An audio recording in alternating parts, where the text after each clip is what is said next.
श्री स्वामी समर्थ. मैत्रिणींनो, आजच्या व्हिडिओमध्ये आपण जाणून घेणार आहोत घरातील तणाव आणि नकारात्मकतेला कशा प्रकारे तोंड द्यायचं किंवा कशा प्रकारे हाताळायचं. घर म्हणजे माणसाच्या आयुष्याचा आधारस्तंभ असतो. जिथे प्रेम, माया आणि समजूतदारपणा असतो तिथेच खरं सुख असतं. पण आजच्या काळात घरातच तणाव वाढतोय. कारण काय? बोलणं कमी झालं, पैशाचं टेन्शन वाढलंय आणि घरातला प्रत्येक माणसाला वाटतं माझ्या कष्टाची कोणालाच किंमत नाही. अशा नकारात्मक वातावरणामुळे नाती अगदी कमजोर होतात, प्रेमाला तडे जातात आणि घरात राहून सुद्धा एकटेपणा जाणवायला लागतो. एकाच घरात राहून एकमेकाची तोंड बघू नयेत असं वाटायला लागतं. तणाव ही लहानशी ठिणगी असते, पण तिला वेळेवर शांत केलं नाही तर तो मोठ्या आगीत बदलतो. मग काय होतं? घरात रोज वाद होतात, प्रत्येक जण मनात सल ठेवतो आणि जे नातं कधी खूप घट्ट होतं ते हळूहळू कोरडं पडायला लागतं. म्हणून हा तणाव वेळच्या वेळी सोडवावा लागतात. आता सर्वप्रथम हे जाणून घेऊया की हे तणाव निर्माण व्हायला नेमकी सुरुवात कोठून होते आणि त्यानंतर त्यावरील उपाय सुद्धा शोधूया. पहिलं कारण आहे घरात एकमेकाशी बोलणं कमी आणि गैरसमज जास्त असणे. पूर्वी घरातील सगळे एकत्र जेवायचे, गप्पा टप्पा मारायचे, त्यामुळे कोणाच्या मनात काय सुरू आहे हे प्रत्येकाला समजायचं. कोण काय विचार करतो हे कळायचं. आता मात्र प्रत्येक जण आपल्या मोबाईलमध्ये किंवा स्वतःच्या जगात मग्न आहे. एकमेकांशी बोलणं कमी होत आहे. माणसापेक्षा मोबाईलला जास्त वेळ देत आहे. आपल्याला जास्त सोयीचं व आनंददायी वाटते, त्यामुळे संवाद कमी झाला आणि गैरसमज वाढली. एखाद्या छोट्याशा गोष्टीवरून सुद्धा खूप मोठं भांडण होतं, कारण हल्ली लोक समजून न घेता सरळ निष्कर्ष काढतात आणि इथेच वादाची ठिणगी पडते.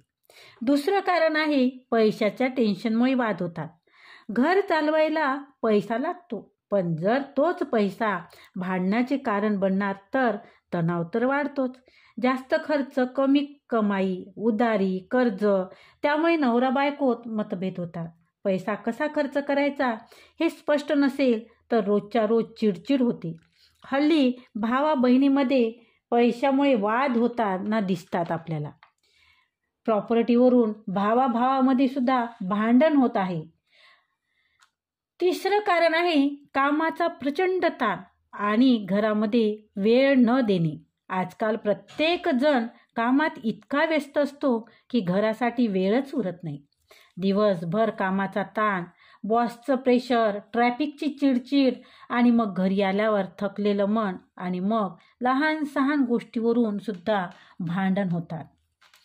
चौथं कारण आहे स्वभावातील फरक. वादाला कारण ठरतात. आपलं म्हणणं खरं करण्याचा स्वभाव घातक ठरतो. प्रत्येक माणूस वेगळा असतो, त्याची विचार करण्याची पद्धत सुद्धा वेगळी असते. पण बऱ्याचदा लोक समोरच्याचा दृष्टिकोन समजूनच घेत नाही. मीच कसा बरोबर आहे ही वृत्ती असेल तर घरात रोजच भांडण होणारच. पुढचं कारण आहे मुलांच्या जबाबदाऱ्या आणि अपेक्षा. आई वडिलांना मुलांच्या भविष्यासाठी काळजी असते हे खरं आहे, पण ती काळजी जास्त झाली की मुलावर दडपण येतं. अभ्यास, मार्क्स, करिअरच्या अपेक्षा या सगळ्यामध्ये घरातील वातावरण तणावपूर्ण होतं. पुढचं कारण आहे संशय आणि अविश्वास आणि त्यातूनच निर्माण होणारे वाद. यातूनच विश्वास जर नसेल तर प्रेम राहत नाही आणि मग प्रत्येक गोष्ट खटकायला लागते. तो माणूसही मग नजरेसमोर नकोसा होतो. वाद होतात आणि नकारात्मकता वाढते. पुढचं कारण आहे मोबाईल, टीव्ही आणि बाहेरचे जग. पूर्वी माणसं एकत्र वेळ घालवायची, आता प्रत्येकाच्या हातात मोबाईल असतो. लोक घरात राहूनही एकमेकापासून दूर झालेत. माझ्या आयुष्यात मला कोणाचाच हस्तक्षेप नकोय हा दृष्टिकोन घातक ठरत आहे. पुढचं कारण आहे बाहेरच्यांचा हस्तक्षेप आणि त्या वादाला निमंत्रण ठरतो. बाहेरच्या लोकांनी जास्त हस्तक्षेप केला तरी घरात वाद निर्माण होतात. कधी शेजारी, कधी नातेवाईक, कधी मित्रमंडळ.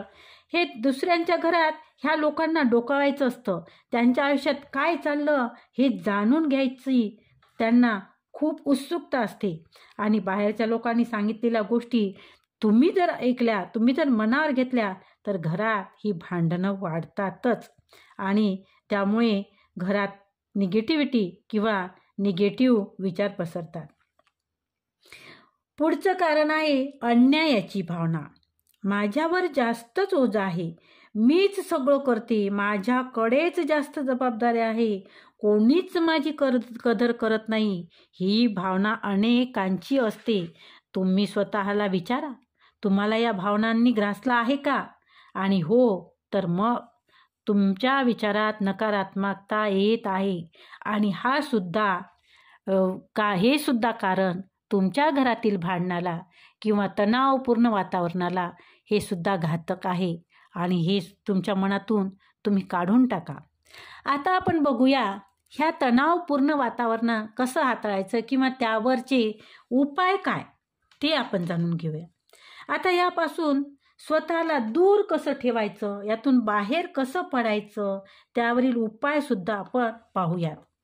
पहिला उपाय आहे, घरात तुम्ही मोकळेपणाने बोला. घरात तणाव वाढतो कारण लोक एकमेकाशी मोकळेपणाने बोलतच नाही किंवा बोलले तरी मन मोकळं करत नाही. प्रत्येकाच्या मनात कधीतरी काहीतरी सल असतेच असते. पण जर हे उघडपणे सांगितले नाही तर गैरसमज वाढतात.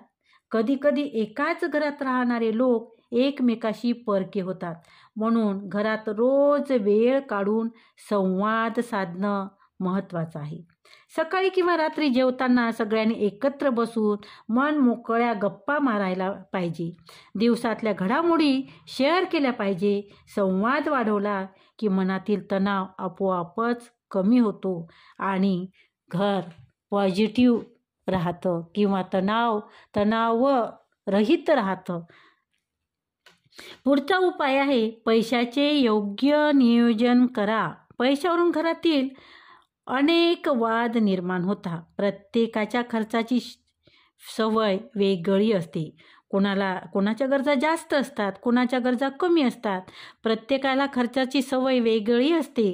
कोणाला कमी खर्च करायचं असते, कोणाला जास्त खर्च करायचं असते.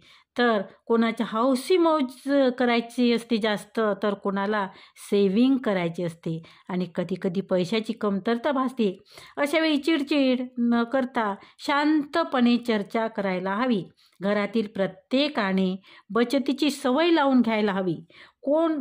कोणत्याही मोठ्या खर्चाच्या बाबतीत सगळ्यांनी एकत्र बसून निर्णय घ्यावा. उधारी आणि कर्ज टाळण्याचा प्रयत्न करावा. पैशाचे योग्य नियोजन असेल तर तणाव निर्माण होणार नाही. महत्त्वाची गोष्ट आहे. पुढचा उपाय आहे, एकत्र वेळ घालवा. घर म्हणजे फक्त एकत्र राहण्याची जागा नसते, ती नात्याची गुंफण असते. पण आजकाल प्रत्येकजण मोबाईलमध्ये आणि बाहेरच्या लोकांमध्ये इतके व्यस्त असते, त्यामुळे घरातली माणसं जवळ असूनही दूर होतात. हे टाळण्यासाठी घरात एकत्र वेळ घालवणे महत्त्वाचे आहे आणि एकत्र गप्पा मारा. कधी लहान खेळ खेळा, एकत्र सिनेमा बघा किंवा बाहेर कुठे फिरायला जा. असे छोटे प्रयत्न केल्याने घरातला तणाव कमी होतो आणि एकमेकाबद्दल प्रेम वाढते. पुढचा उपाय आहे, विश्वास ठेवा, संशय टाळा. घरात प्रेम आणि विश्वास असेल तर कोणताही तणाव आड येत नाही. पण जर संशय असेल तर संसार अडचणीतच येतो किंवा काय करतो, कुठे जातो यावर संशय घेणे टाळा. तो काय करतो, तो कुठे जातो, त्याच्या आयुष्यात काय चालू आहे, ह्या छोट्या गोष्टी तुम्ही जर टाळल्या तर नातं अगदी घट्ट होतं. नात्यात एकमेकावर विश्वास असेल तर कोणतीही समस्या सहज सुटते. यासाठी सकारात्मक संवाद महत्त्वाचा असतो. पुढचा उपाय आहे, बाहेरच्या लोकांचे ऐकणं टाळा. हा महत्त्वाचा मुद्दा आहे.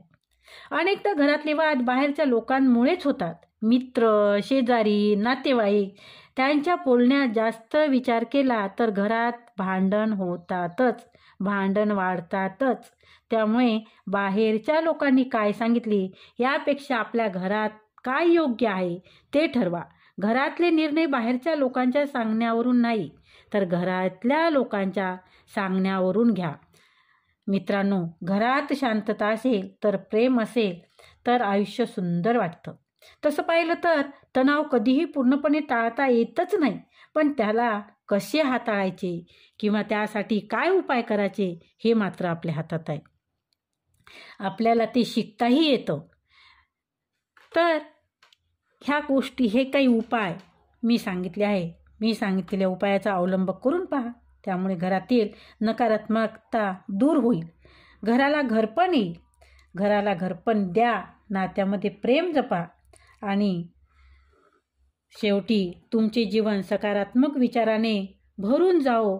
तुमच्या मनातील सर्व चांगल्या इच्छा, आकांक्षा पूर्ण होत तुम्हाला सुख समृद्धी लाभो, हीच मी स्वामीचरणी प्रार्थना करते. आणि आजचा हा व्हिडिओ कसा वाटला तो मला कमेंटद्वारे नक्की कळवा. तसेच व्हिडिओला लाईक करा, व्हिडिओ शेअर करा आणि चॅनलवर जर नवीन असाल तर चॅनल सबस्क्राईब करा. धन्यवाद मित्रमैत्रिणींनो.